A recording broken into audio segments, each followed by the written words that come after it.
మనకి ఏం చేస్తాడంటే మనిషి పోయి గట్టిగా దేవుని అడుగుతాడా లేదా? నేను ఏం పాపం చేసినా అని చెప్పి నా జీవితం ఇట్లున్నది కానీ దేవుడు అంటాడు నీకు అవకాశం వచ్చినాయి నువ్వు తీసుకోలేదు.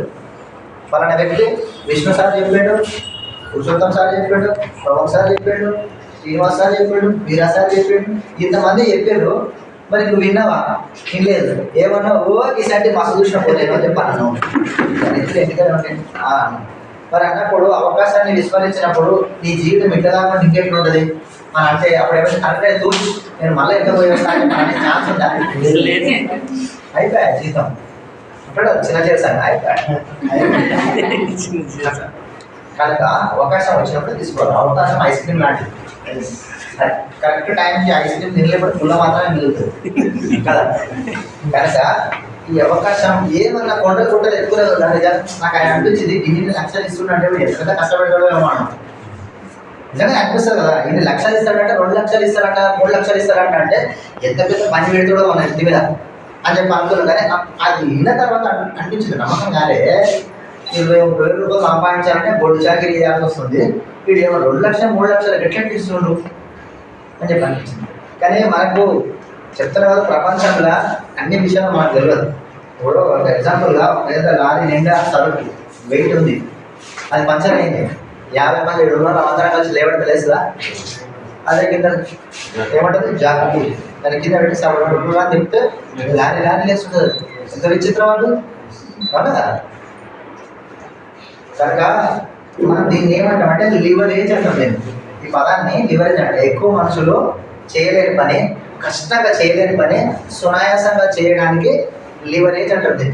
ఈ లివరేజ్ అన్న దాన్ని అర్థం చేసుకున్నారు ఎవరు అంటే వరల్డ్లో ఉండే రిచెస్ట్ పర్సన్స్ అంటారు, అత్యంత ధనికులు అందరూ దీన్ని అర్థం చేసుకున్నారు.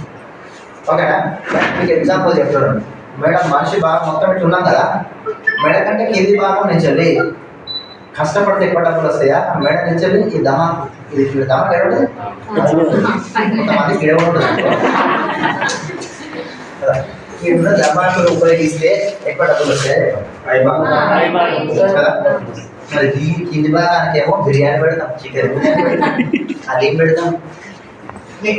మరి దీనికి ఏం పెడతాం? పెడుతున్నావా సార్? ఆ మటన్ షాప్ వాళ్ళు ఏమంటారు సార్? నవ్వుకుంటూ అంటుంటాడు ఆయన. బేజా అని చెప్పాను అంటే నయ్యా నా లెగగా అంటాడు. చాలా మందికి లేదు కదా బేజా, ఇసుకపోయి వచ్చి మజా చేసుకుంటుంటాడు. దమాక్ తోటి పని చేస్తే ఎక్కువ డబ్బులు వస్తాయి. బాడీ తోటి పని చేస్తున్నాం 85-90% దునియా మొత్తం మెడ కింది భాగం నుంచి పనిచేస్తారు శారీరకంగా. మనకు అదే నూరు పోషకులు మరి దాని మొత్తం కంట్రోల్ అంతా బాగా కష్టపడాలా. పైకి వస్తావు, బాగా కష్టపడితే పైకి వస్తావు. వాళ్ళే కట్టారు బాగా కష్టపడాలి. బియ్యం బస్తా మోసి రాళ్ళు కొట్టేటువంటి కంటే దునియాలో పడడానికి కష్టపడతారా? వాళ్ళు ఎందుకు పైకి వస్తలేరు? బాగా కష్టపడడం కాదు, హార్డ్ వర్క్ కాదు, స్మార్ట్ వర్క్ చేయాలి. అవునా కదా? ఆ హార్డ్ వర్కే ఈ బిజినెస్. హార్డ్ వర్క్ ఇంట్లో పని చేసినా కదా ఎన్ని రోజులు, నేనైనా మీరైనా ఈ రోజు వరకు చేసేది. కొత్త వాళ్ళ గురించి చెప్తే ఈ రోజు వరకు మీరు అది చేసేది. ఇప్పుడు ఈ 1-2 సంవత్సరాలు దీంతో పనిచేద్దాం, మేడం పైన భాగం నుంచి పనిచేద్దాం, రిజల్ట్ ఎట్లుంటుందో చూద్దాం.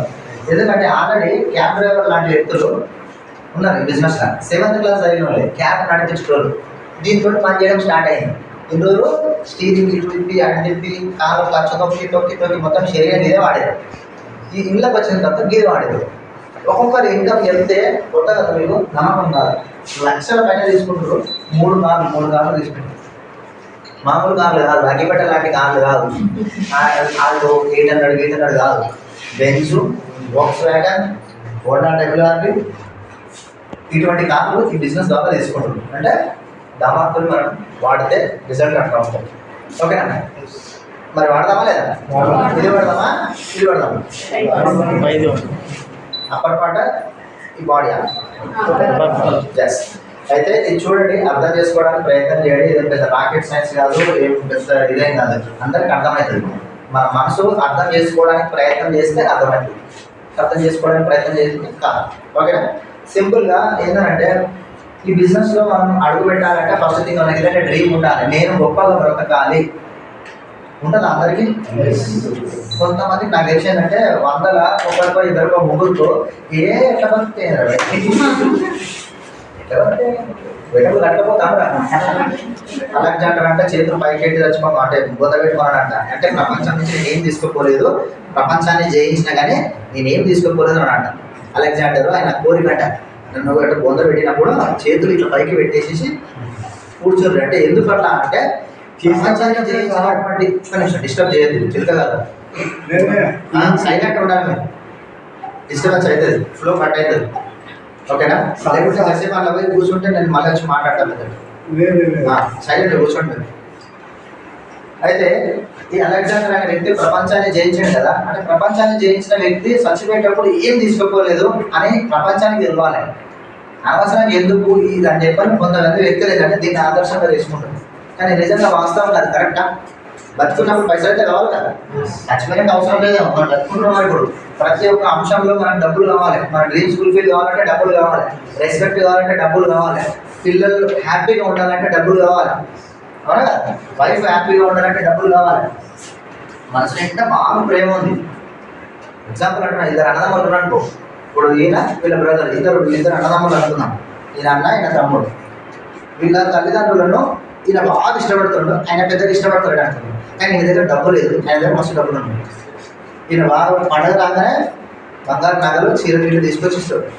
ఇప్పుడు అమ్మ ఆయన ఏమనుకుంటాడు, ఎవరు మంచోడు అనుకుంటాడు? చిన్నోడు ఎంత మంచోడు అమ్మా అన్నాడు. పండుగ రాగానే అమ్మ అనుకుంటూ వచ్చి ఇట్లా పట్టు చీర పెట్టిపోతాడు. పెద్దోడు అవుతున్నాడు కదా,